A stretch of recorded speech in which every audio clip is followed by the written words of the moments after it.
Elephant Man Podcast Network, grown man conversations dealing with elephants in the room.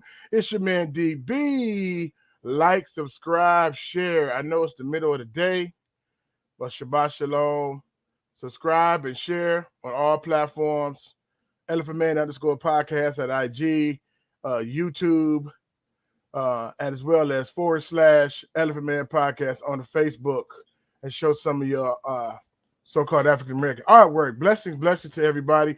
We got my brothers plural, because we got not only my brother JT the preacher, but we got the other brothers from the council, from the Berean council in Gainesville, Florida. So I'm gonna bring him in right now and see what's going on. Let's see. Oh, Test. Okay, yeah, man. You know what? It's always some technical difficulties that go on when we try to get these power bills, man. I'm like, man, what's going on? Blessings, glad to see you this morning. Shalom, brother. Blessings and Shabbat shalom to you. Yes. Appreciate it. Blessings. I'm trying to let me try to get this camera right. Okay, let me see what I can do. I sent the link to my other Ox brothers, so they should be coming on, hopefully. Okay, there's another one. Shalom. Shabbat shalom. Blessings to you, brother. Blessings to you. Okay. Hallelujah. Blessings to you. Hallelujah. Hallelujah. We thank you guys for coming on. Blessings to brother Black Tastic. Shalom to you. Queen Israel. Blessings to you. Blessings to Angie Love. Y'all always supportive. Blessings to you as well. Blessings, brother. How you guys doing this Shabbat? Doing well. Cold, doing good. It's a little bit cold outside. Brother, how about yourself? Doing well, man. I'm doing well, man. I'm just trying to get the technical difficulties under control, man. They like, they from the power bill. We got to mess with the stuff. Brother Reggie is in the building. Brother Reggie. We got the whole power base. Yeah, that's the OG of us. That's the elder brother right there. Hallelujah. Hallelujah. Yeah. So I was building with brother JT because we was on the 714 movement the other night. Well, I knew I'm friends with him on Facebook, but I was building with him the other day, and I said, man, it was such a powerful prayer, and it was such a convicting prayer. I was like, man, I want to get you on there and have you come onto the platform and share a little bit. Then we put two and two together. I'm like, Berean Council. Wait a minute, I think I know those guys, man. And then I asked him about when you guys met with Bishop Mason and talked to him. They said, that's us. I'm like, wow, this world is getting smaller and smaller. You got to talk to Bishop Mason or whatever. And you guys kind of calmed him down when I watched the video, because he's up at arms when it comes to us. It seems like, you know what I mean? And, but you guys and Dr. Ron Shields just get everybody cool. You know what I mean? Dr. Ron Shields says, it's chess, it's not checkers. That's right. And I was like, man, that's cool, man. So when I put two and two together, I was like, oh man, that's even more of a blessing. Then he said, can I get the panel on? I'm like, absolutely. Hallelujah. We're missing somebody. No, we're not. We missing one more. We're probably missing Benjamin. He may pop up. We missing the younger brother, Benjamin, but he probably gonna pop up. So okay. Yeah. So you guys out of Gainesville, Florida? Yes, sir. Yes, All you out of Gainesville, Florida. Amen. How far is that from Atlanta? About 4.5, maybe 5. That ain't that bad. Okay. Is that where you're located at? No, I'm up Northwest Indiana. I'm in the Chocolate City. I'm over by Gary, Indiana. Okay. Okay. Northwest Indiana, Chicagoland area. I'm up there. So that's why it's central. You guys should be 1 o'clock by you guys' time or whatever. Yes, 1 o'clock. So Yeah. Oh, we got Ruhama, another sister, always blessing. Why they ain't coming up? I don't want to come up. Okay, this thing want to act up now because we on here power building. So anybody want to open up in prayer so we can get some strong, before we get the strong fellowship in and JT, we here. All right. Father, once again, we just thank you for this is the day that you have made. We can rejoice and we're glad in it. We thank you that from the rising of the sun to the going down of the same, your name shall be praised. So Barak Hashem, Blessed is he that cometh in the name of the Most High Yah. We thank you for this fellowship. We thank you for this time, for this build. We thank you that your Ruach is in the midst of us. We thank you that the nation and the community will be edified by the things we said. They'll be strengthened on each and every side, Father. So we bless you. We honor you in the name of Yahushua, your Son, and the Eternal One, Yahuwah, our Eternal One. And then in your name, hallelujah, hallelujah, hallelujah. Hallelujah. Hallelujah. Blessings, Hey, blessings. Shabbat shalom. So listen, so I want you guys to tell me about the Shabbat gathering that you guys have. Somebody expound on that when y'all have it on, what goes on at the Shabbat gathering. Gabriel. Yeah. So we meet on every we meet 3 Shabbats in the month. And so on the last Shabbat of the month, we encourage our assembly to invite loved ones of the assembly to their personal homes and do Shabbat inside the home. So that's what happens on the 4th Shabbat. But we come together from 1 to sometimes 7 at night. We may start at 1 o'clock, fellowship. We're going to some time of intense prayer and to time of singing songs, then we break for some time of we do body ministry where people in the assembly will share testimonies and words of exhortation. And then after that, we'll go into a time of just fellowship with food, just fellowship and get to know one another. And then from there, we'll go back into a time of praise and worship. And then we'll have the Torah lesson from one of the Morays in the assembly. And then we'll do some more praying for one another. And then we'll close out around about 6:30, 7 o'clock at night. So that's pretty much. And then usually after Shabbat, we'll stay around for another 2 hours. So wow. So it'll be almost a whole day thing or just fellowship. Absolutely. Yep. And building and get to know each other. That's amazing, man. That's a blessing. Okay, man, that's so great. My main question is, what is the difference between the Shabbat service and then a Sunday service? Like is it something that's in particularly different that you can say that's different?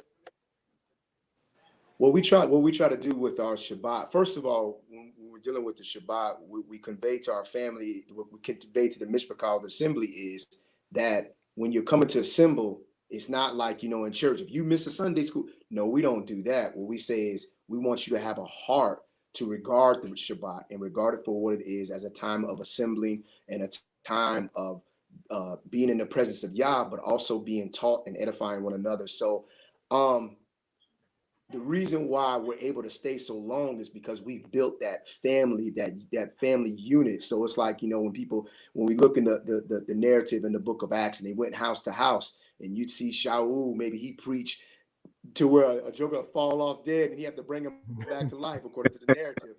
So you see that, and that's kind of what we build also.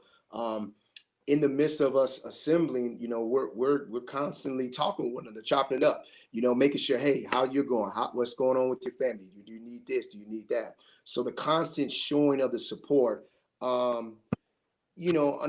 Unfortunately, there was the theatrics of church. Now, just to give you a background, the church that we were a part of was, in a sense, was more of a Hebraic type. We had a very different view of Christianity than most did. So we would have what we would call Friday Night Lives, which it would be their way. It would be their way of honoring the Sabbath. All right, we would do the feast days from the amount of understanding that we knew. We would our former ministry didn't celebrate any pagan holidays, none of them. And so we were already and because our former pastor was a military man, what he built in us was the camaraderie and engaging and challenging. And after you get through challenging one another, you go out to eat, and then you go back into the scripts again. And so we've taken that somewhat of that similar model and applied it to our assembly where we're at now. And it's just a bond of brotherhood that we get. So there is a distinction. I'll just say this. Sometimes, I understand brews will frown at aspects of praise and worship and stuff, but Christianity don't have the patent on that. That was something that was always a part of the DNA of Israel. And so we know that when we called on the Most High Yah, when we would worship Him in spirit and truth, we know that He would destroy enemies, He would destroy nations, He would act on our behalf, and that was part of the covenant relationship that we had with Him. So that's what I would say is a major distinction from the theatrics of church with the being in the presence of Yah, as an assembly. That's amazing, man. That's amazing. All right, so I want to go right into this, because some people look at it and say the awakening, is just some added on. It's just some people that has an identity crisis, and they walk around and they teaching skin doctrine, and it don't matter. And Jesus don't see color. You know what I mean? And so we are saved by grace through faith. And so what's up with this awakening? They look at the awakening as a falling away. So what would you say? What would you say to those people who say it doesn't matter, and we teaching the skin doctrine? Anyway, I would initially that's always the first takeaway from when you leave Christianity and you've been around ministries that you were showing a lot of leadership and you had a lot of love for that construct, and you walk away from that, they begin to question, are you trying to say that what you were doing wasn't real? You prayed and people got healed, delivered, and set free, that ain't real no more. And so eventually they think because you come into a greater relationship with the Most High through His word, that you're leaving the experience that He brought you through Christianity. You know what I'm saying? Like, we call it Christianity, but through the sovereignty of the Most High, He's allowed us to go through these things, right? And a lot of times when we grow, this scripture says, grow in grace and in the knowledge, right? And so when we grow into this knowledge, people would sometimes attack you because you're coming outside of their box. You're coming outside of the what sometimes, how can two walk together except they agree, right? So if you're walking away from that agreement, then they begin to feel like you're straying away, all right? But you're going on in higher in the things of the Most High. And so what happens a lot of times because in every generation there's been some type of awakening in every generation, right? And sometimes the generation, whether it was Marcus Garvey, and then whether it was William Seymour and Azusa Outstreet, Azusa. And then you start seeing all these things where Black Messianic figures begin to awaken us, right? Among many of our people that was living during those moments, there they go again. Here it go. They Black theology. You're right. You always had a group that demonized Black people coming together and having some form of self-identity, because in Christianity you got to die. It ain't about self. You got to be dead to yourself. See, the Israel always about self, right? So they take a lot of the Christian dogmas and belief systems and attack what is a more closer relationship with the Most High. Same thing they did with Yeshua. He goes against the tradition of the elders. He goes against what had been since 300 BC and all the way to the time of Yeshua. And Yeshua coming, he's questioning the traditions of the elders.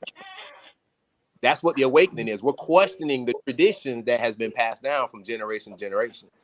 And because of that, you're going to be ostracized. You're going to be misunderstood. You won't be able to do many miracles among your family, right?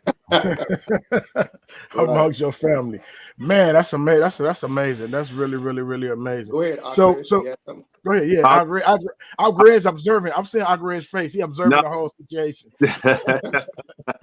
I think too. Another significant element to what we want to coin as the awakening is that all throughout history and all throughout Israel's history, one of the unique elements of our time is that they always knew who they were, even in their captivity, even in their, breaking of the covenant. They still had intact who they were, what they needed to return to in order to invoke Yah's hand to regather them or bring them back to prominence. Well, we're in a time where we lost all of that. Like, we've been totally alienated from the commonwealth of Israel. We've been disconnected, destroyed. And so I think in terms of talking about the awakening, it truly is a sleeping entity in who we are as Israel, waking up to who they are. And and truly be thinking what we're doing, but thinking ourselves and how we got into this predicament. What does the Most High require for us to bring us back? And Christianity, even in all of its deceptions and false doctrines, I believe Yah has used that to kind of as an incubator, so that we were not totally lost. He always going to preserve a remnant, and but he allowed that to be like an incubation period, so that when the time came, we would be able to have a construct or some self ability to reckon to and go back to what we needed to go back to. So I think that's the one thing that kind of really sets this era that we're in, this age that we're in apart, is that we're truly returning back to a culture. We're truly turning back to an identity of people that we truly are. And so I think that's what really shakes up the foundations of all of the things that, because as a people, we're in everything. We in Islam. We in Buddhism. We got a police officer around here in the city. He a Buddhist, black, darker than me. He a Buddhist. And so you got we're coming out of all of these constructs. We're realizing that, man, we are a covenant people that has a mandate from the Most High. And the only way that the tides are going to turn in our favor is if we repent and turn back to the Most High with all of our hearts. And so I think that's a unique part of it. Also, I like to add that we believe that the awakening is a prophetic call. We don't just see it as a religious or culture, but we believe it's the voice of the Most High being put on anointed ones to be like John the Baptist, saying, repent, for the kingdom of the Most High is at hand. And so when we talk to a lot of our brothers in our former Christianity, we're like, nah, this is not just us, it's another construct. This is a prophetic mandate of the Most High. He's breathing on bones again, right? And he's raising up voices to cause Israel to return back, as every prophet of old had to do. They had to be the voice of distinction to call the brothers back to the place where Most High had placed his name at. Hallelujah. Man. So, because a lot of times it's like you were saying, it's like, man, y'all, it's like you're changing something up. Like, man, we fine. We got it going on.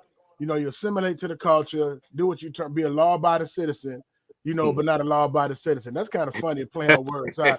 We're a law-abiding citizen when it comes to their, laws, but then when it's like, when you say, okay, return to the house, you're trying to put a yoke back on us and put us back under the law and put us under bondage when we're free in Christ to do whatever. You know what I mean? Not whatever, but we got this grace, and you're trying to put a yoke back on us, and then they pull out Galatians, foolish Galatians who have bewitched you, and take it out of context, and and so No, I said that part right there. Yeah, I hear it a lot. But my main thing is this. I think it's the patience and the prayer as opposed to waiting, because people are coming out of sleep. But it's like anything mentioned about awakening, or even Brother Mason got attacked when he's Judaizer. She said, Angela, Judaizer. He got attacked when he named it woke church. He didn't even say awakening. But anything, James Cone, anything that's like away from how they got it set, it brings outrage, it brings upsetness, it brings, are you falling away from the truth, this, that, and the other. And I don't know if it's pretty much a falling away, but I think this is what's going on. What about the replacement theology? Okay, you read throughout history. All right, Israel, you guys messed up multiple times. Okay, you go into captivity. You know what? Now it's the age of the church. And we're taking over, and everything you did, you got cursed, but now we're under the blood of Yahushua, so we can do all these different things, and we'll be okay because we're saved by grace through faith. What about that replacement theology thinking that's in our people's mind? Replacing I'll say this. What's happened is people, and this is the danger with Christianity as a religious system. One, it's got its own set of doctrines. All right.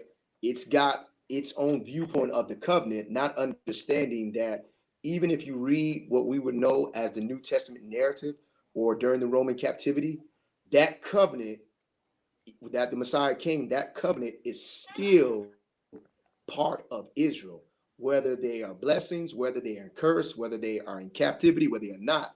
The covenant is eternal. And so that that becomes a problem if you're trying to replace a covenant people. Then what you're doing also under the banner of Christianity, we have been taught the a narrative of the Messiah that actually does not agree with Scripture.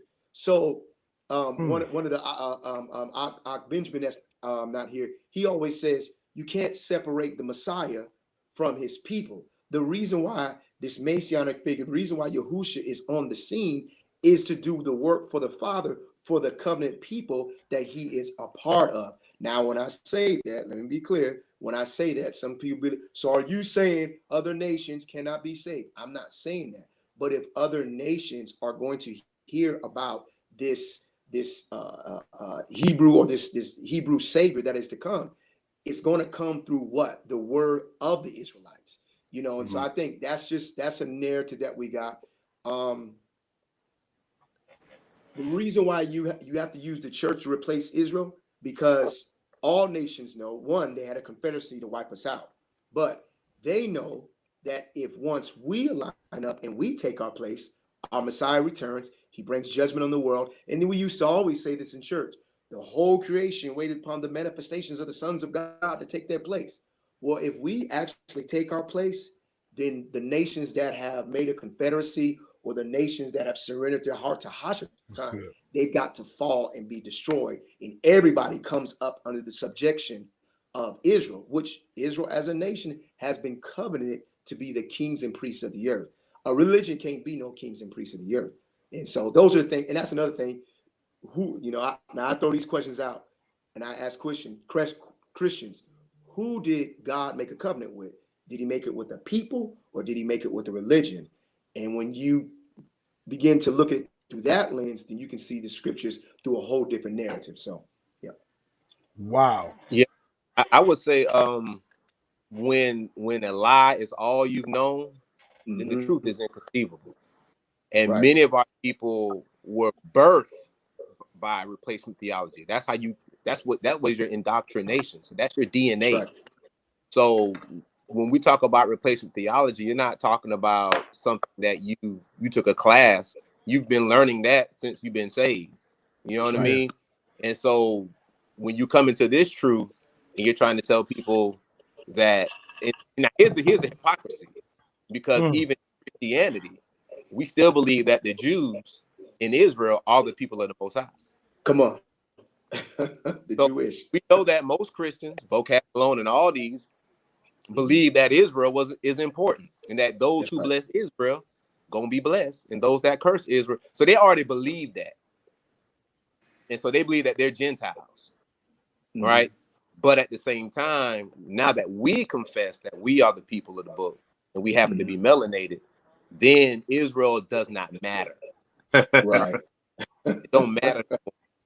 And I think that the for a lot of us, especially our pastors who've been to seminary, who've been kind of taught under the doctrines of the denominations, because they're in the schools. When you go to their schools, they're teaching you their catechisms. They're teaching you, it's embedded in you. And you believe it as the word of the Most High. You've been indoctrinated a theological presupposition or belief, and you just believe it as the word of the Most High. And so when, replacement theology is something that when you have to get those who are under that, do we agree with the scriptures? So a lot of times I believe that the scriptures are the infallible word of the Most High. All right, so let's just put our presuppositional beliefs away and let us let what the scriptures declare speak for us. And I think a lot of times I've seen a lot of success in that approach, dealing with a lot of my brothers who at one time we were in Christianity as co-laborers. Now that I have this side, I've been able to kind of get them to look at replacement theology and say, you might be on to something. Wow. Yeah, that's brings my next question is as far as like the transition. Well, I ain't gonna say not really a what do you call it? You call it an awakening, you call it a transition, you call because if you're doing something right, you working in the construct of a church or whatever, and then you got this awakening. How can they? I mean, no, I don't want to say coexist. I don't know. This is how to take the Most High to make you give you a balance. You know what I mean? Because I know some brothers, you know, we all go through this phase. I'm gonna tell one of my phases was anger and frustration and betrayal. Right. And I'm like, who knew this? Who all know this? Who's my ally? Who's my friend? I went through that for a whole year. You feel what I'm saying? And I was just like, oh man, y'all, who know this? Who knew this? But not your, you know, we supposed to be fam. We supposed to be kinfolk. And so that was one of the things I was like, well, man, we got all of these injustices and things going on. And we say, you know, neither Jew nor Greek, and we family, we need you to use some of your influence in these courtrooms and wherever to say, hey, man, these are our people, you know, chill out. But it's like turn the other cheek because, well, not turn the other cheek, but turn your head because it's like, man, that ain't really affecting me. So I'm going to just turn my head to that. And it's going to affect what I call a kingdom. It's like a kingdom that's being set up. And so I got to see these two different kingdoms. Like, wait a minute, you're building another kingdom in the name of the real king. I'm like, wait, you got a whole other different system and kingdom going on that I didn't know until after the quote unquote awakening. But how did you guys come into the awakening? How did you guys, you know, come into it? Or I think all four of us had we were all in the same assembly, and we were all secretly, well, not secretly, apart from one another, kind of looking at this thing. And so we all kind of came in differently, but we were licked somehow by the wisdom of the Most High. He was directing us, you know. And what kind of tipped the scale was me and JT and Brother Benjamin. We were a little bit more zealous in our transition because we were kind of mixing our private stuff into our times of devotion in the service. And so we were using a lot of Hebraic terms. You know, it was funny when one night my father had asked us we had a prayer strike going on, and he asked us to pray. And the first thing I said was Shema Yisrael Yahuwah. It was like, huh? You know, it was like what did he say? You know? And then we would get into certain songs, and we were using Hebraic terms to associate our worship to the Most High. And you saw a lot of people who we were singing the same melody, but when we got to certain words, people start looking at you like, "What he saying?" You know what I'm saying? What you talking about? You know, we were singing a song "Baba O," which in Africa is father. You know, so it's a praise unto the Most High. And we were singing that song. A lot of people was kind of like, "It's a beautiful song," but when y'all would start saying "Baba" and "Yah," we didn't know what y'all was saying, right? And so, you know, I think for us, it kind of at some point did kind of cause some friction in the ministry, because the people who were adamant believers under the office of what pastor kind of set in place, we were kind of challenging that paradigm. And so the leadership started having roundtable discussions with us about doctrine, Israel, soteriology, prophecy, all these different things. We were having roundtables every Friday Night Live. We would sit down, all the elders would get around in a room and we break bread about this awakening. And eventually, I think for a lot of young ministers, it was causing confusion. Like they thought that we were, you know, God ain't all the confusion. You know, what's going on? Y'all, pastor, brother. Not the you know, confusion. The leadership started. They start giving us like to give us like a. Go ahead. I was going to tell.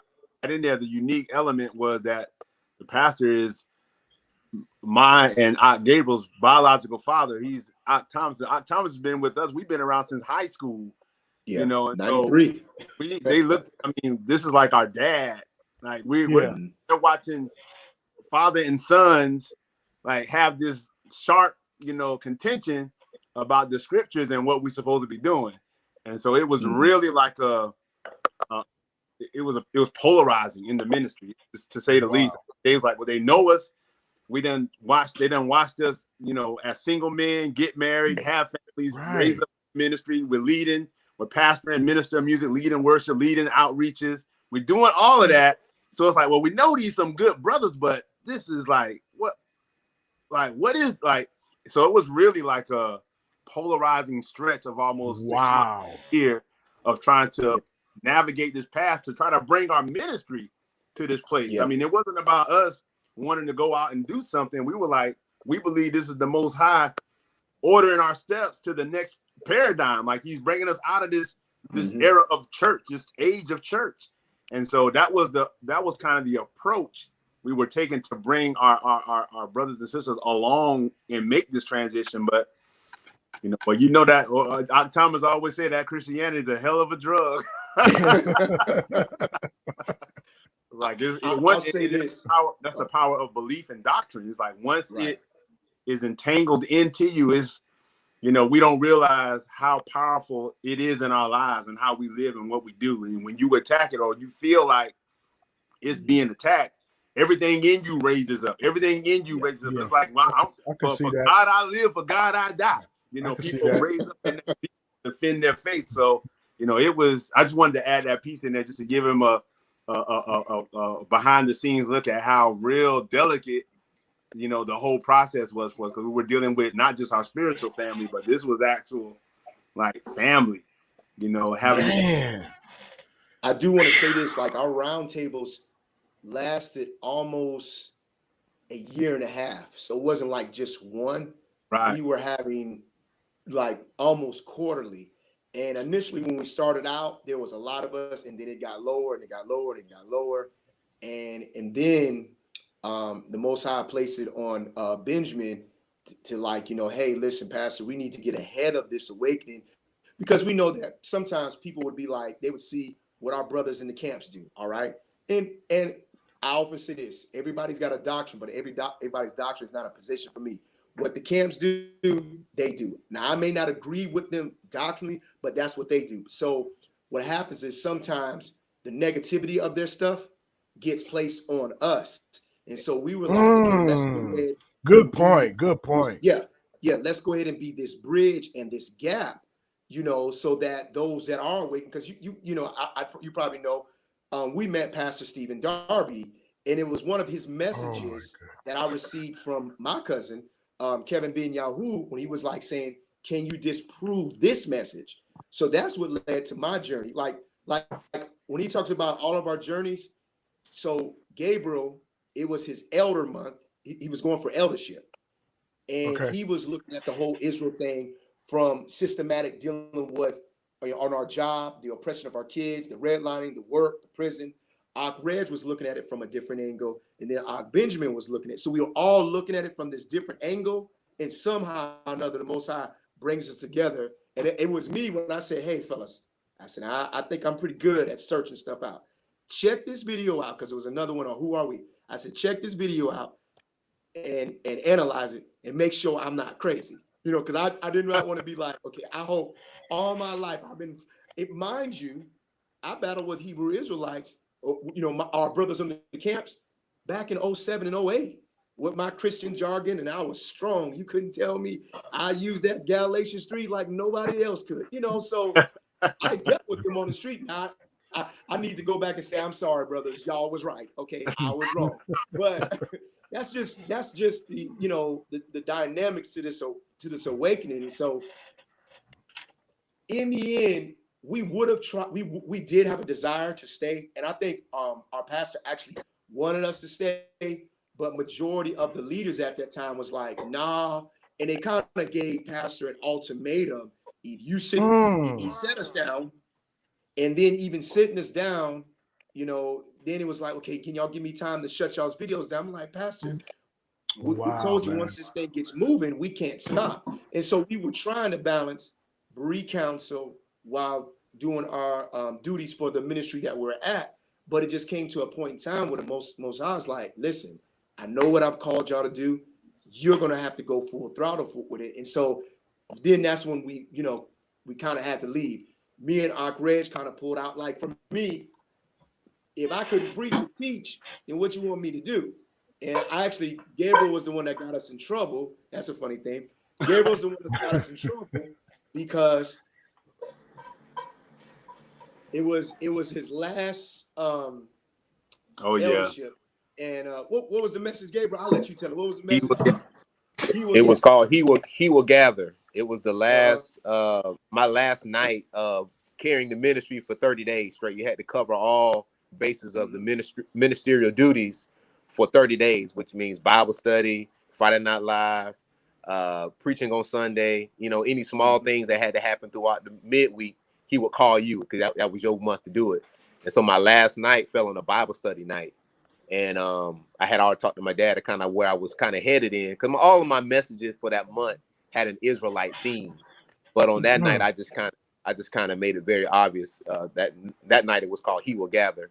And I talked about how in the last days, the Most High would gather Israel and would bring them back into the bond of the covenant. And before I could even get, 10 minutes in, a white brother in the ministry was like, "Are you trying to say that only Israel can be saved?" I couldn't even get through the whole lesson before he started to critique everything. We was only dealing with Deuteronomy 28 too. That's the thing. We were only dealing with Deuteronomy 28. And the funny thing was, Reg had went into the office and told his dad, "So you gonna let these boys do it?" And Pastor's like, "Yeah, sure. I'm gonna let them do it. Yeah." So we were allowed, but the people were just like, "Say what?" And I think one of the ministers is like, "Y'all trying to unpack 1,000 years worth of stuff in 2 hours." He's like, "Well, no, we just wanted to read the scriptures and identify who this possibly could be." And that was kind of like the straw that broke the camel's back. As you say, Gabriel, you can't unring a bell. So yes, that's sir. where we got in trouble. Man, oh man. And then brothers going up to the church in Frenches, started showing with Hebrew writing on their clothes. Boy, it was like, man. Yeah, that didn't help neither. But I think one of the main things though, and that's powerful, is the relationship building. Like you said, they say, "No, there's a labor among you. I know you, this, that, and the other." You got your kids, your marriage, and just coming up through it. And then the Most High hit you with this, I'm going to say, an awakening like that. And it's like, what? Right. And it just, like I said, shout out to Darby and T-Boo, because those guys, and shout out to Elder Rob's son, and shout out to Lou Rouser, because that was a deal breaker to me. The Cavs was a deal breaker to me. You blocking the door to McDonald's and yelling at me, and man, you know what I mean? So I'm like, that's a deal breaker. Can you be filled with the spirit of the Ruach and have that information? Right. So when I seen Darby and I seen Ron Shields, and when I seen Dante Fortson, certain people, I was like, okay, they're not going crazy. You know what I mean? Pulling out 5 chart for 12 chart posters and just going crazy, and they was cool. They were still controlling this vessel and still being able to, agree to disagree. You ain't getting yelled at. If you disagree, then it is what it is. The Most High revealed that to you. But I think the main thing is those relationships built over the years, man. Yeah. And it's almost like it's just crazy. You know what I mean? How many people feel like how Muhammad Ali felt? Well, he's going through his stuff. How many people feel like Kaepernick? How many people feel like that? But then it's a whole nother different type of person to say, I'm going to lunge into this.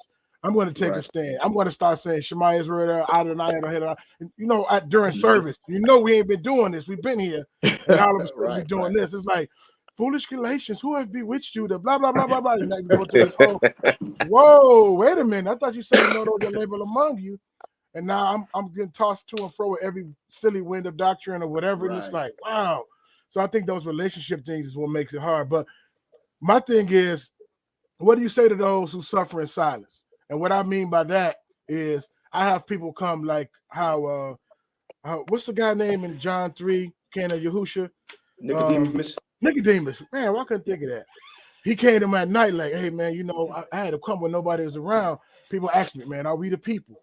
You know what I mean? They deep into these ministries. They're on staff.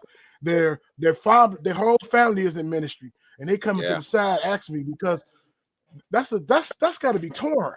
So what would you say to those people? You know what I'm saying? Because you guys did a bold state, just stood up, you know what I mean? And it still had to be some pain dealing with that. You build these relationships with folk. You love these people. You know what I mean? And it's not really I'm leaving y'all, but it's like y'all, I don't know how to explain it, but yeah. Go ahead, Rich. Go ahead, Rich.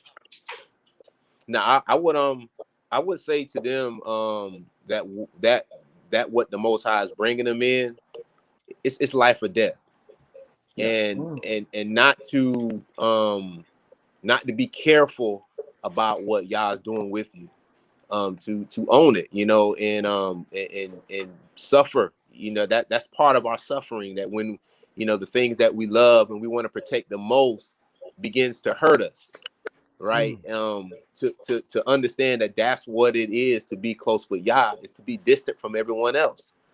And that sometimes we only find protection when we're around people, but that's not the protection you need, you know. And so sometimes having that feeling causes you to depend on the Most High, causes you to walk out that thing that's in you, that's being revealed.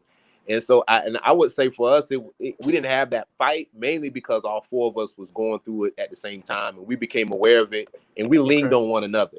Okay. And I think I will say, if you can find someone that you can go through this with, that's the best way to go through with it, because that's a powerful question you ask, because everyone who we've talked to that didn't have the support, they felt the way you felt, you know. And what it does kind of, you get mad, because there was a time we got mad, you know. We were hearing all kind of things about us. We you know, they were like we were Absalom. We was trying to overthrow King David. You know, we was getting all these you know, brothers that knew us, brothers that were in our weddings, they would see us out in public and ostracize us in public, you know. And so it was very challenging. But when you would tell your brother what happened, he laughed at you, so it take the sting off of it.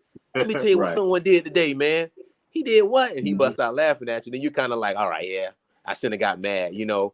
But when you lonely, man, I only can imagine what that would have been for me, because like Aunt Red said, it was my family, it was my friends, people that I had grew up in the faith with 20-something plus years, and to come into this truth and be rejected and don't have nowhere to go, man. And then if your wife or your significant other ain't with you, that's a whole nother bag of worms.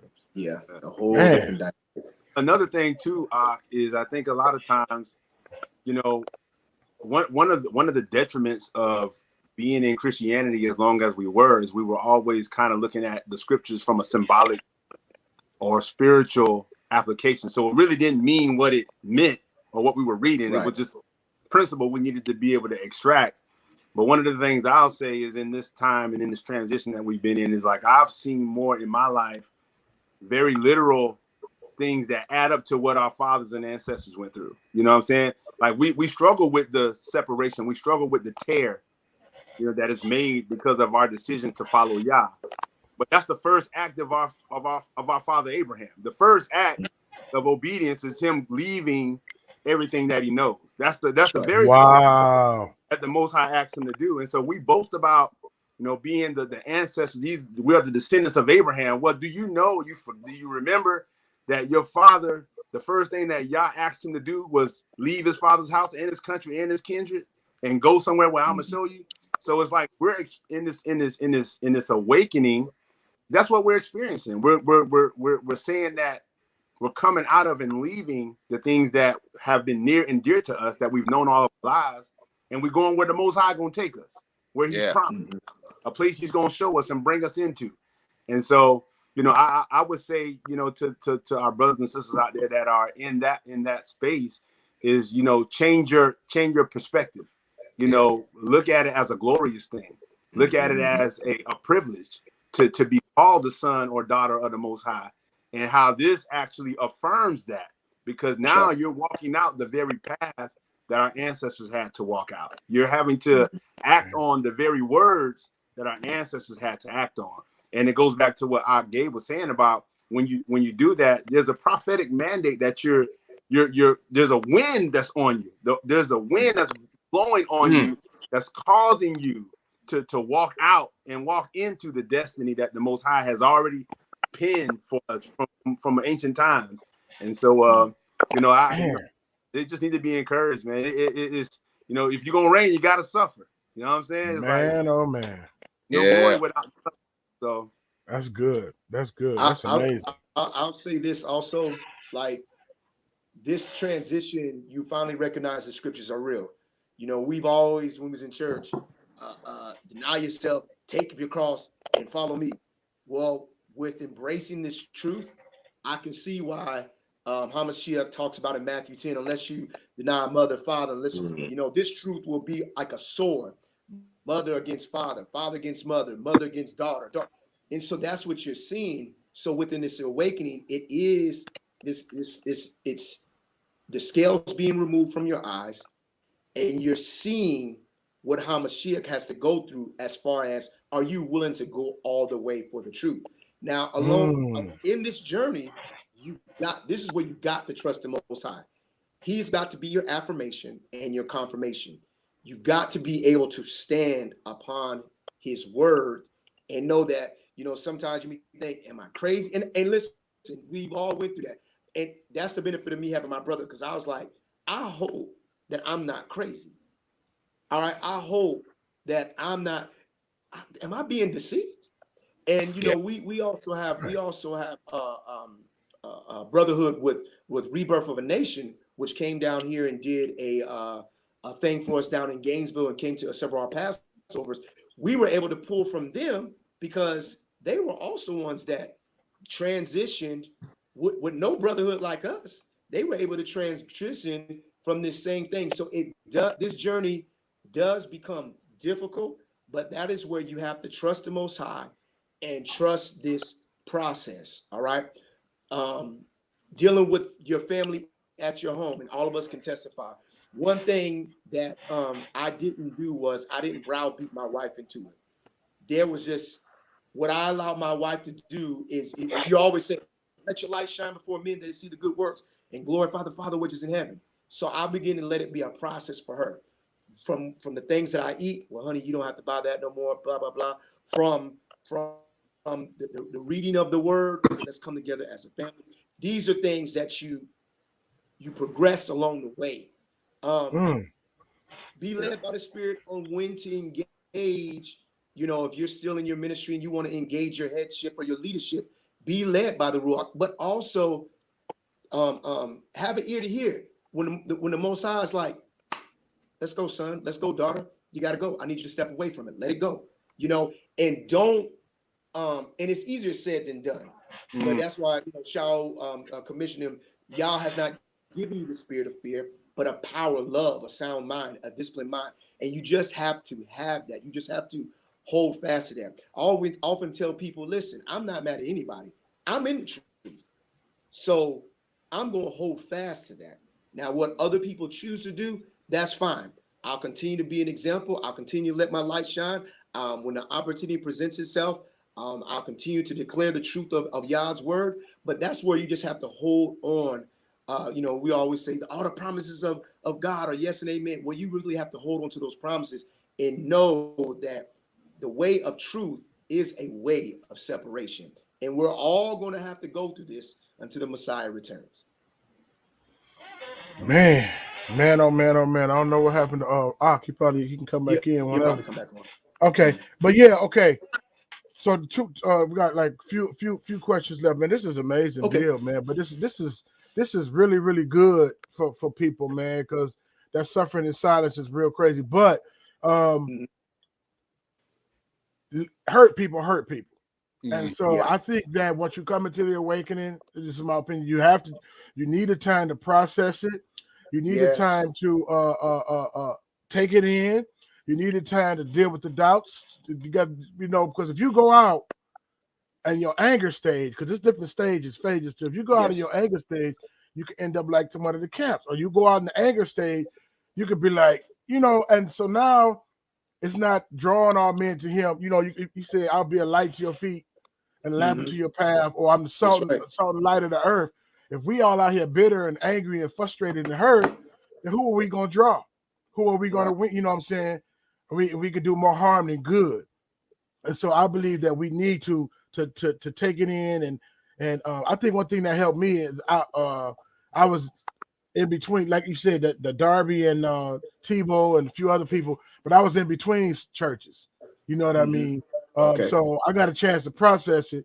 You know what I mean? So it wasn't a lot of friction, but it still was like, man, this is crazy, and so I think that's what, but you gotta, like one pastor said, you gotta leave bleeding, and you gotta just really, really take it in before you go out and let the Most High commission you. People say, send me, I'll go. But you're dealing with all of these different things. And I didn't ever think I was gonna ever get out of the anger. I don't know if it's called anger phase. I don't even know what the phase was, but it was just such a disappointment. You know what I mean? It was such a like, oh man, who knows this? Who knew this? Who is my ally? Like, you know what I mean? Like you've been, the whole time, like the Get Out movie, and I'm the one that's getting I'm the one that's getting duped, and everybody else know. So I went through a whole different phase, man. That was, and so we had different ministers and pastors try to, pull out Galatians, and I'm like, you can pull it out, but what I know, I'm not, that's not finna, that's not finna do it. Welcome back, brother. That's like, no. And so we got to be patient with one another. But okay, this is my question right here. Why is it important to know who's who in the Bible? Okay, we're not gonna do the replacement theology, but we all saved by grace through faith, Ephesians, What doesn't matter. It don't matter not right now. People say it don't matter. You can't really pinpoint who true Israel is. They scattered, they lost, they wherever. It doesn't really matter. So why do you think that? That's why people think that's a skin doctrine. Go ahead. Yeah. So the thing I would say is, does truth matter? That's one. Does prophecy matter? That's two. So once you agree to that, once you agree that truth matters, because most people are going to tell me the Bible is the infallible word of God. Thank you. Yeah. That's my starting point. So let's walk down truth and prophecy together. Does this people do these people still have a covenant with Yah even to this day, according to the scriptures that we read? Yes or no? And most people are going to be in the New Testament. So I say, all right, I'll stay in the New Testament with you. Does Shaul say that these people still exist? Yes or no? Does Shaul say that the cup that the promises, the adoptions, the laws, the givings of certain, are these things still with them? Yes. Here's the next question. Do you need to go through a Hebrew Israelite to get to the Father? Most would try to say, well, no. I said, well, then who is Jesus to you? Now, I'm just using that name because I know Bruce be like, so I'm just using that name. So there's truth and there's prophecy, and these are why these things are important, because there are still things in the scriptures that have got to be fulfilled concerning this people. Now, let's just be honest. In the last book, and they love to make Revelation spooky, all right? One of the most important part of Revelations is the 12 gates. All nations have got to go through those 12 gates. Who are the 12 gates? Who's on those 12 gates? Now listen, I'm not making, some people feel that you're making yourself Israel to have a hierarchy. No, I'm not making myself have a hierarchy. The Most High Yah has positioned his people to be a hierarchy.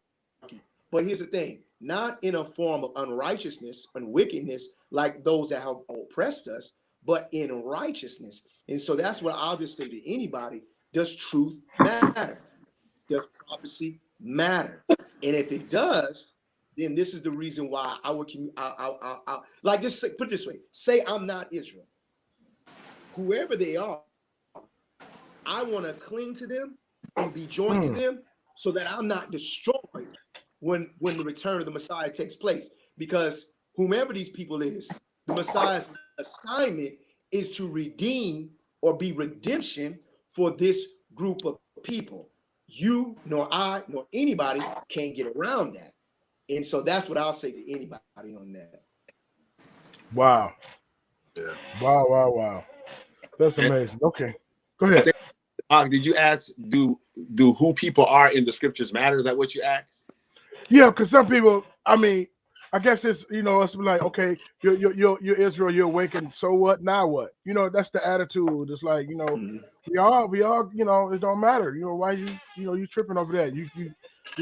So that's the reason why I asked the question. And it only matters. It only doesn't matter because you thought that it doesn't matter. That's the thing. It's you're trying to, like Gabe said earlier, you have a presupposition in your belief that causes you to reject anything else that goes against what you already believe. And we've had that. I think any Israelite that has been awakened and out of Christianity has had to deal with tearing down their own presuppositions, their own beliefs, and asking themselves that question: is this really what the scripture is saying? Are you trying? I mean, have I really been living under a deception? Are you trying to tell? And so it is because it's the truth, and so. Right. We always have this saying that a lot of times people feel they have to defend the truth, or you don't, because the truth stands by. The truth ain't on it ain't on nobody's. It's Yah's That's truth, and it's on our shoulders to seek the truth, to buy the truth, is what the scriptures say. Buy the truth, and so we have to and allow the truth to shape our beliefs, shape our conviction. And so, learning the scriptures again, going back, I know our pastors used to always tell us, if you don't understand the first 5 books of the Bible, you're not going to understand the ways of the Most High. You're not going to understand anything in Torah. And so he would always emphasize to us to have an understanding of Torah. And it's just amazing that in our Christian process, that our pastor literally had a Hebraic approach to the scriptures. I mean, we didn't do the feast days as we do now, but when the feast days were around, we would do solemn assemblies. We would understand the season of Yah through those feasts, and he would teach us what posture we needed to have spiritually and how we needed to engage if we wanted to have the blessing of the Most High. We wanted to have God's favor on us. We had to be able to understand his time. We had to be able to understand his season. So we always kind of had an undertone of a Hebraic approach to the scriptures, and so. And so for us, it's been almost like a grace, a hand of grace in this transition, because in our foundation, it was set to always seek the truth, seek the scriptures. Our pastor would get on a platform and say things from the pulpit. If I'm saying something up here that goes against the scriptures, I hope one of the ministers would challenge me. I hope you wouldn't just sit here and allow me to preach a lie. And so those were the kind of things he would do to instill the responsibility we had as believers, as sons, to be able to stand on the scriptures for ourselves and know what the scriptures are saying. And so I think that's been a great challenge, is reprogramming your thought process and how you think about the scriptures from an abstract construct to more of a literal construct. Like, these things, are things that the Most High really is requiring. It ain't a spiritual principle. No, he's requiring us to keep the Sabbath. He requires us. And it's funny because Christians say, well, we believe in the 10 Commandments. Well, all of them except keep the Sabbath. Remember the Sabbath holy. You obviously you don't believe in all 10 of them. And so, and it's amazing how in your mind you think you believe a thing, but when you start looking you start gazing into the perfect law of liberty, is what the scriptures say. You start finding that in your belief there are cracks, there are gaps that you have to be ready and willing to address. And so it matters. We've been taught it doesn't matter, but it really does. Yeah. I think it's very, very interesting when you say, does it mess with my salvation? I think that'd be the thing. If it don't mess with my salvation, it's okay. You know what I mean? And so is the awakening taken away from the finished work of the cross? Is the awakening, 3 more questions, is the awakening taken away from the finished work, or is it enhancing it, or is it, because people think that you just, I don't know. We just got to pray for one another, but it's like, man, we've been doing it this way all this time, and here you come with this, man. You know what I mean? And so, is that taken away from the finished work of him shedding his blood on the cross? Yeah, that's what they believe we're doing by having some aspects of our faith connected to our works. So when you begin to have an emphasis of working out your salvation, which people quote it in Korean, work out your soul and salvation with fear and trembling. And so when we talk about the works of the Most High, we kind of go back to Torah to find the wisdom and knowledge and understanding. Now, Christendom theology, if you're going back to look at the law, then you're kind of annulling what the death of Yeshua was, right? So Christianity believe you can't do both. It's like you were saying what Paul said, who told y'all to go back and do the beggarly elements? Why y'all went back to that, right? And so upon Paul's letters, in some form, you might understand that Paul is saying that the law can't save you. All right, it's justification through Christ. And so, but we know that Yeshua, he says a profound statement. He says, I have not come to do away with the law. So I didn't come to do away with it. Who anybody? He said, he said, if any, and he goes on to say, if any man teaches this, he's gonna be least in the kingdom. And so we say that the law is it's a seal to know that I believe in the Messiah, because I'm walking as he walks. So when we walk out the commandments, we're showing that we're being sealed by his covenant, the blood, right? Because in Jeremiah 31, it says that in the last days, he said he calls us to come back to the covenant, and he's going to write the laws where? On our hearts, right? We believe that if we have Yeshua, then we have the law, because there are three, supposedly, that agree. That's the word, the purpose of the Messiah, and the Father. They all agree in purpose and assignment. The Most High gave the law. The Most High sent the Son. If we're adhering to faith and works, then you got both of them kind of working simultaneously together. But it's not a doing away with what Yeshua has done for us. We don't believe that the law does that. Okay, that's powerful. I do want to say this when it concerns the law. The problem is we have taken the law in Christian and placed it as a bunch of do's and don'ts, when the law is when the Most High gave it out of I believe Deuteronomy. He gave it as a way to sanctify us and to separate us and set us apart. And when we kept the law, the other nations of the earth would be like, man, your God is real. Your God has wisdom, And so they would say, what great Elohim you have because of all this righteous law. And so what law does, and here's the thing too, most people don't understand this. If you want to use Shaul to say that you don't need to do the law, why is he in Romans 7:14 saying the law is spiritual? So which one is it? Why in Romans 3:31 he says, do we just establish faith alone, or do we just let faith be the thing alone? No, we don't just establish faith, but we also establish the law. So it's together. It's not one above the other.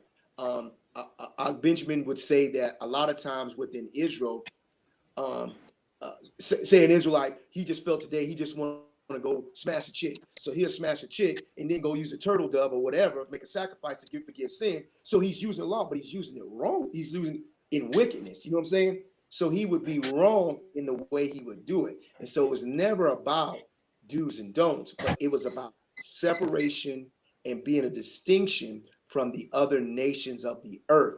And now that I'm a follower of the Messiah, of course I'm going to do the law, because is he not our pattern example to walking out the very things that his father had commanded him to walk out? So I think that's what people have to just really get past. And unfortunately, don't run to the New Testament as a way to say the law is done away with or the laws have ended, because whether you're looking at the gospel narratives or you're looking at Shaul's epistles or whatever, all those men they still kept it. They still followed it into the destruction of 70 AD. And even when they were dispersed, you hear of the record of them constantly trying to hold it. And it was not until Constantine and other kings who said, hey, you know what? We're going to kill them if they're keeping their Sabbath. We're going to kill them if they circumcised. We're going to speak evil of them if they're calling on the name. So there were things there were vices that were put in place to cause us. And remember, Jeremiah 17:4 said we would discontinue from our heritage. So the awakening also is a returning back to heritage. And I believe it's Sirach 24:23, if I'm correct, that the heritage is the law, or is the Torah. So I think that's crazy too, because I think I hear this a lot. If you keep the law, you're trying to keep the law, then you got to keep it all. And so we look at a lot of the stuff that happened in Leviticus and all that. And they take this, cut it in half, sprinkle it on this, go over here, rip that in half, And so I look like, whoa, that's a bloody mess right there. That's a lot going on. And so they'd be like, you know what? Well, you ain't keeping it if you ain't doing all that. And you lit a fire on Saturday and go through this whole list to justify not doing that. So that's the reason why I asked that. So very, very interesting. I'll say this. What people need to understand is within the law, within the Torah, certain aspects of the law apply to the land. Are we in our land right now?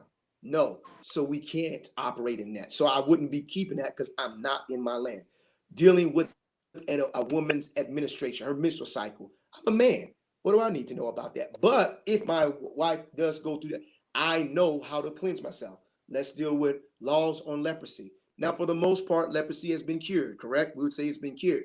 But, and if leprosy should break out among us, there are laws on how to do, on how to operate and to separate yourself. So it's just like certain things, like when people say nobody can do the whole law, well, you ain't looked at half of them. You ain't even looked at even all of them to even understand how it's to be done. The only reason, now I'm going to say this just to be safe, my position is the only reason why we're not doing sacrificial laws is because Levi is scattered with Judah. We don't know who Levi is right now. All right. But that order, according to Zechariah 14, will be restored. So now, no, I'm not sacrificing anything, but I believe and have faith in HaMashiach, who is my sacrifice for the propitiation of my sins. So I just want to put that in proper perspective. And I know that I'm just saying that I know others may have different positions on that viewpoint. I'm just sharing my personal viewpoint of that. That's deep, man. That's dope. Okay, so so a few more questions for real, then we get out of here. My brother Lou, shout out to Lou. He was basically saying, like, where is it at? What are some good books to share with those who are feeling they are being awakened? Because not only do you need I think just the blessing that all three of you guys had each other, you know what I mean? But what are some books or some links or some things that we can do, that we can to look into to help understand the awakening, that people, because you don't know who the Most High going to awaken. Here you just waking out of, what I mean? It's like, wow, what's going on? You start, so where can we go? What can we look at? Did we start off with Deuteronomy 28, Leviticus 26, certain thing like that? Or what would you say? Was it a certain book, author? No, I one of the books that I outside of the Bible, people, a lot of what you would call white scholars would say it's not up there, but I tend not to always hold to what the white scholars always say. But I like the From Babylon to Timbuktu. I thought that was a real good book. But definitely Deuteronomy 28 is as many people like to say that's the only go-to. Amen. It's a powerful go-to. And Deuteronomy 28, when you look at us as a people and what our plight is, and like JT kind of explained, I work in the community with young people, and our whole program is centered around data. Looking at data, writing grants, and trying to find ways that we can get resources to help the inner city kids. And a lot of the statistical data that you have to do to kind of determine what's going to be your wraparound service, you got to look at the data. And when you looked at the data, we saw that how our people represented everything in Deuteronomy 28. In comparison to all other nations, no matter where we are as a people, whether we're in China, Russia, no matter where we are, the blacks in those particular areas are being disenfranchised from normal society. There are systems set in place to always keep us in the ghettos and to keep us dealing with the same symptoms we deal with in America.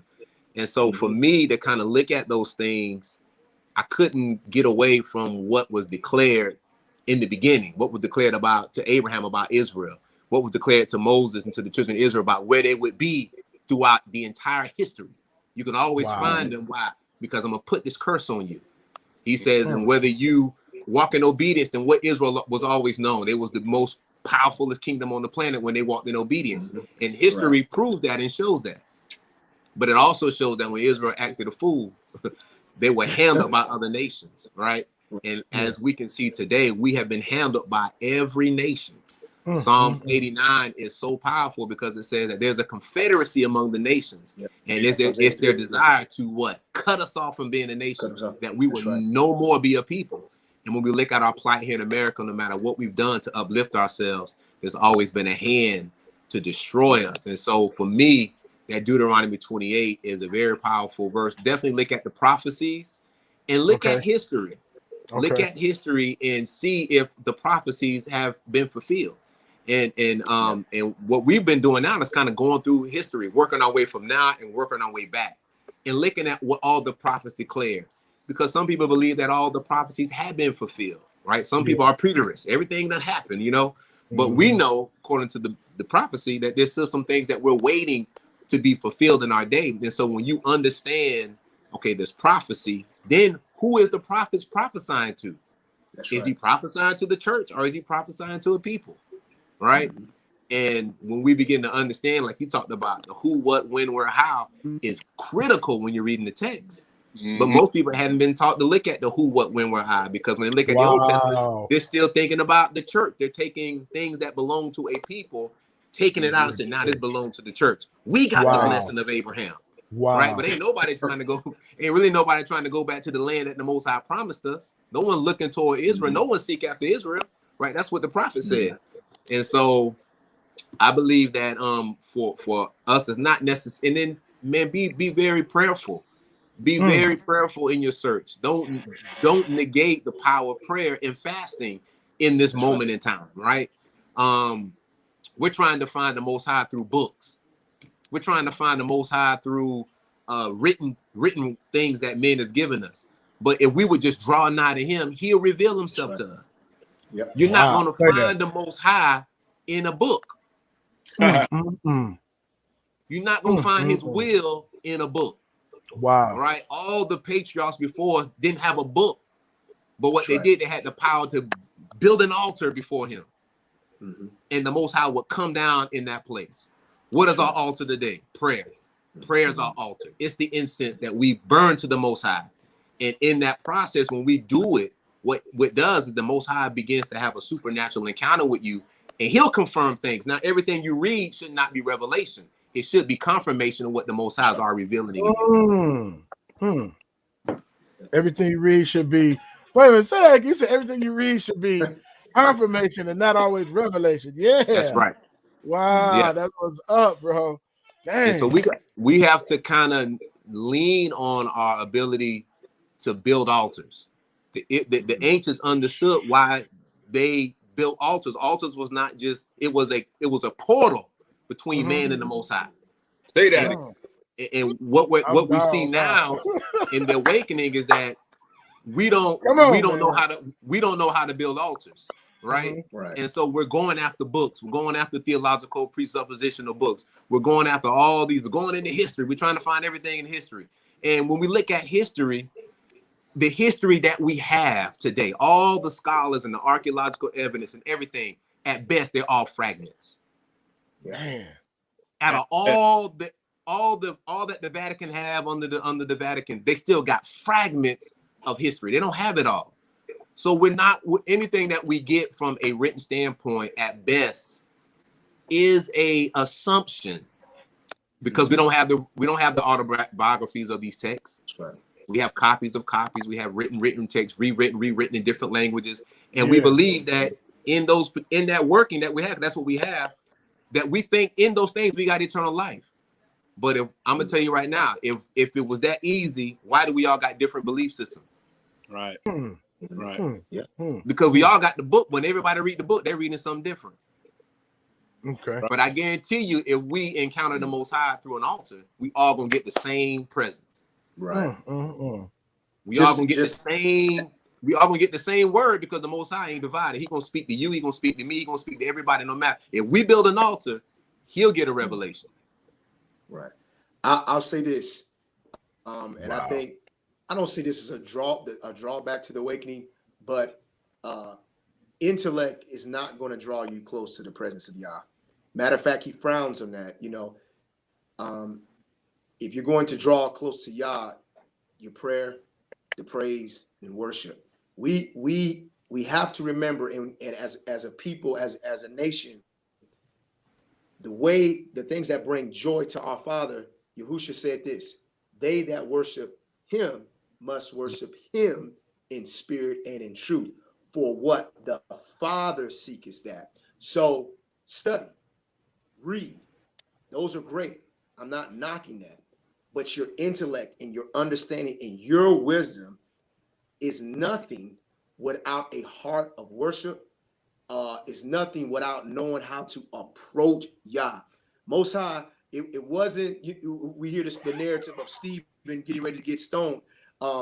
It wasn't because he just went through the whole list of what Israel had did. It's when he started giving admiration to the Most High that what the sun began to stand and gave approval. So that's where we got to get back to. Yes, as a nation, we're, hands down, as a nation, Israel, as Israel's growing and we're studying, yeah, we can contend with anybody. But the great exploits that we need y'all to do in order to deliver us from this nation, we don't have no military might. We ain't got none of that. This is going to only come through Yah's power being on us, and we can only access Yah's power through the things that He's given, which is the prayer, the praise, and the worship.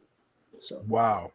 And Man, I would say from a scholarly standpoint, I would definitely have a working knowledge of the Bible, like kind of know how the Bible is set up. I'm gonna say it again. No, anytime you read the text, understand these questions: who, what, when, where, and how. Right? You want to always answer those questions when you're reading the text, and don't cherry pick the text. Read the works. We're gonna have to read maybe. Our Father taught us 20-20. All right, so you're gonna read. You're going to read several chapters before the point you want to get to, and you're going to read 7 chapters or verses after, right, to get context of what's really going on. And so I would encourage them that the Bible is your first source. Unless you understand the scriptures, don't go to a lot of books, because you may not understand. You may not be able, because a lot of times when people write books, they're writing their theological belief system into the text. That is true. And what we're trying to do is allow the Most High to build what our convictions are going to be. I don't want to just necessarily lean on what a scholar or what someone that I trust have said. I want to be able to see, like the Bereans, they were more noble than those in Thessalonica. Why? Because they searched the scriptures daily to see what was being said, whether it was so, right? So the Bereans had a good understanding of the Torah. They understood, like, hold on, he said what now? Well, hold on. How could he say that if the text say this?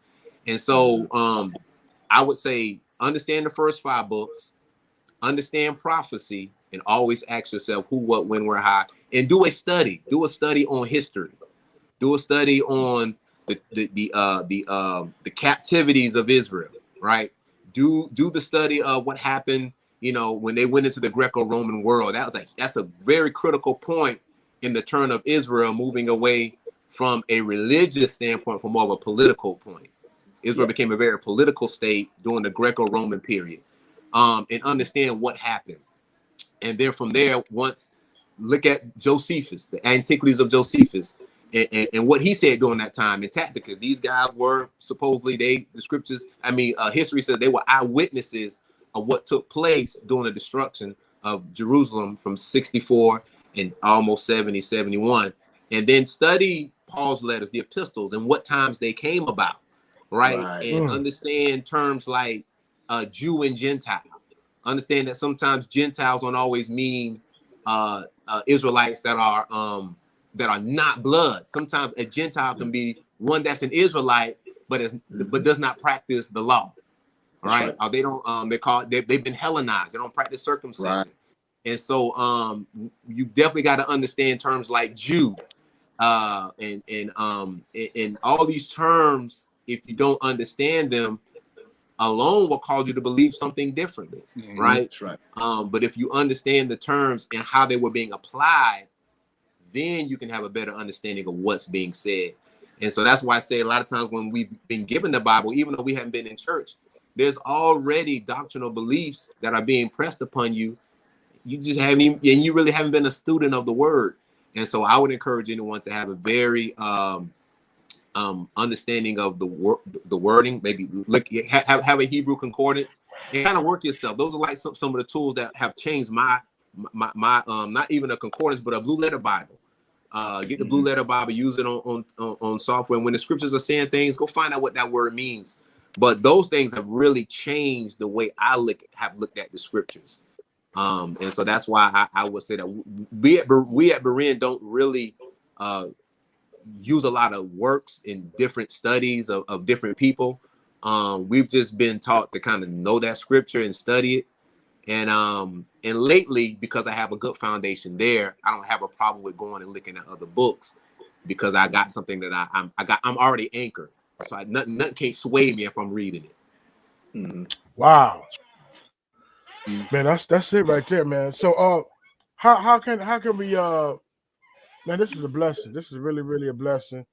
I think we do got to expound on it. And like you said, learning certain words is key, because you would think replacement theology, we say, and we read the scripture and say, the gates of hell shall not prevail against the church.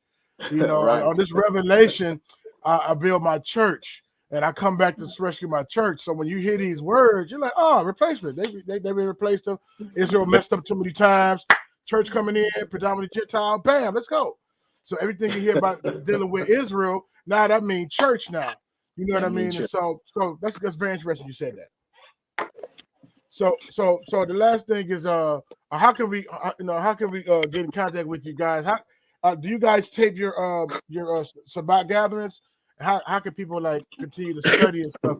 Any guys can put any links to your site, and how can we get in contact with you? JT, you do it so beautifully. Okay. You can reach us at the bereacouncil@gmail.com. All right. We also have the Berean Council on our YouTube page, the Twitter page, and the Facebook page.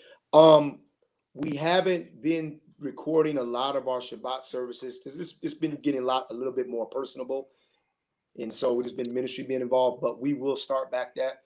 I think we did. You can see our latest YouTube where we did a roundtable discussion with Dad. Can we talk? And so we did that. We also are on every Sunday from 10 to 10:30 on SoulNet WKDH. And it's kind of, it's funny because we're right in the midst of the gospel 2 or 3 hours. So you got these Israelites, you got us as Israel just declaring the truth in the midst of Christian programming.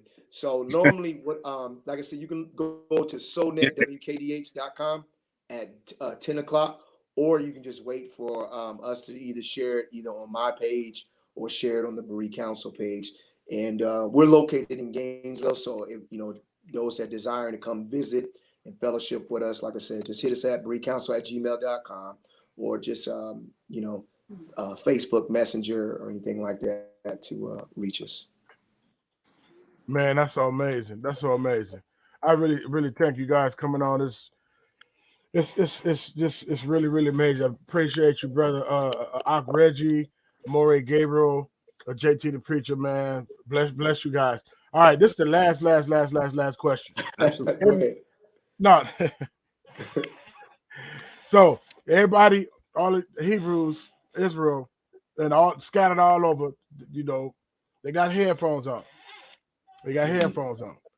And you can say something to them. What would you say to them? There's so much you can say to them, right? They all got headphones on. You got a mic, say this. and you can. What would you say to them? Some know, some don't know. Some awaken, some sleep, some in the street. Some. What would you say? All right, I would just simply say, man, I just forgot what I was going to say. I would say, be strong in Yahuwah and in the power of his might, and know, Israel, that your redemption is nearer than you think. And so return with him with a pure heart, and return to the Father with a pure heart and seek after him. That's what I would say. I would say to Israel, arise and shine, for thy light has come, and the glory of Yahuwah is rising upon you. And that it's now time for us to awaken out of sleep, to awaken out of our personal desires, our personal ambitions, and forsake all, and pursue him with all your heart, with all your soul, with all your mind. Because that is at that place that you're going to find the Most High. That's where you're going to find them. And everything that's going on in the world is anti against your purpose and for your call. That's why the Most High has called us out of the world. Be not conformed to the world, but be transformed and embrace this newness that the Most High is breathing upon us. It's an appointed time that we're in, and we need to walk in the appointed season so we can walk out the appointed purpose. Wow. Yeah. about you, Ak Reggie? If Yah is for us, who can be against us? You know, many weapons over generations have been formed to destroy Israel. Even in our destroyed state, they're still trying to destroy us. But Yah is for us. If that is the testimony that he's on our side. Because if he was not on our side, we would have been genocided generations ago. But we're still here. And if you're here and alive and you're listening to this feed, you're living in an appointed time. You know, this is the time for you to wake up. It's time for you to rise up out of the ash, rise up out of the dust, and be the son, be the daughter that the Most High has destined you to be.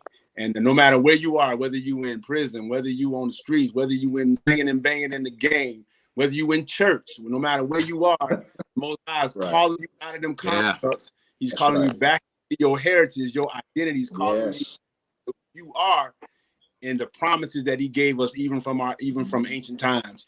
So you know, it ain't the fat lady is not singing yet. We getting close to the end.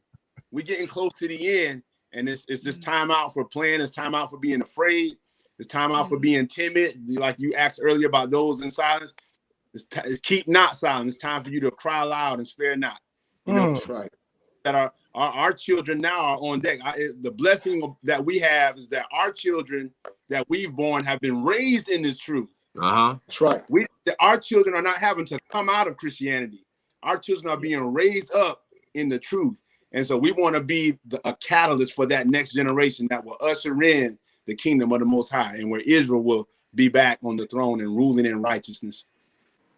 Man, that's amazing. And I think a part of the Confederate against the people is to give you define who you are. You're a thug. You're a killer. You're a cross-dresser. You're whatever. You know what I mean? And they want to define who you are, but you say, you know what? I'm not none of that. I'm Israel. And it's like, what?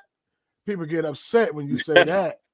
Why don't you just dismiss that as being crazy then? But it's just like I said, a cuss word. You know what I mean? It's like, this is crazy. But I can say I'm a killer. I'm a pimp. Oh yeah. I'm all of this stuff that the narrative that you want me to be. But when I say who I truly am, then it's a problem. Because it's going against the narrative of who, you know, you be who I want you to be. Right. Be who I want you to be. And then when you find out who you really are, man, it don't even matter. You know, so like, wait a minute. I thought it did. So man, blessings to you, brothers, man. I will I'm going to send me a link, and I'm definitely going to bless your ministry, man. I appreciate you guys for coming on, man, for the Shabbat Shalom service. And Elephant Man Podcast Network, this is a powerful build. I'm encouraged. Hallelujah. And I can run through a wall right now. Likewise. Connect with us on all social media platforms, man. Let other people know about what's going on, man. And we're going to continue to build, even if it's not in this form right here. I'm definitely want to continue to connect and build with you brothers, man. So Elephant Man Podcast Network, Grown Man Conversation dealing with elephants in the room. Shalom. Shalom. Perfect.